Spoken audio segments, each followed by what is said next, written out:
I just wanted to show you what this is looking like. I put it on a cake stand so I could twirl it around. This is on chicken wire. Now, what I had to do was I had to make the chicken wire, I had to seam it vertically. But when I did that, there is evidently, with chicken wire, there's one way you're really able to manipulate it, and the other way you really can't. And of course, this is the way that you really can't. So I am going to have to redo this. But this is the basic idea. It is not in even remotely the shape that I want. So I'm just showing you, but this is what I'm thinking, and here's the seam, which I think is pretty well hidden with all this other stuff. And then the rest of it is, there it is. And of course, this needs to be tacked down once I have figured out the chicken wire situation. I'm going to have to unpin, this is all pinned. I'm going to have to unpin the whole thing, redo the chicken wire so that it is the strength of it I can shape, and then I'll come back and report to you. Okay, so I pinned a burlap thing. That's actually going to be the lining behind it, just because there's so much going on, it's hard to sort of see it. But I'm going to twirl it around, and you can see the shape.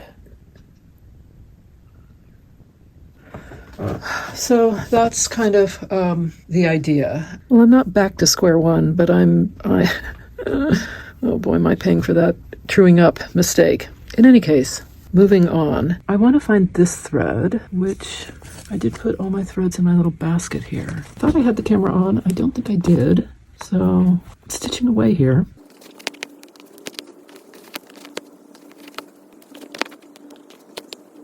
My idea is that I'm going to come in with this thread and stitch this part and maybe into here. But right now I'm going to keep going with this one. The next time I make another vessel, so I'm going to measure how big I want my bottom. So let's say I want my bottom 20 inches. That's a big vessel, right? Then when I start composing it, I'm going to start composing it like this. But not just this way. I'm also going to be composing it this way. It's going to open up here and here as well as come out here. And then as I get to the top, I'll do the opposite so that the whole thing is spherical. So that when it attaches, this part will also be bubbling out.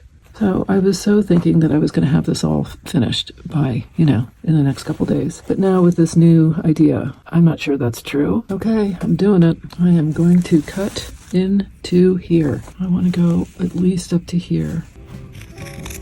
And then up here, it's going to come back, down. Okay, that's it. What I'm doing. Next time I start stitching, you'll see me adding in those places.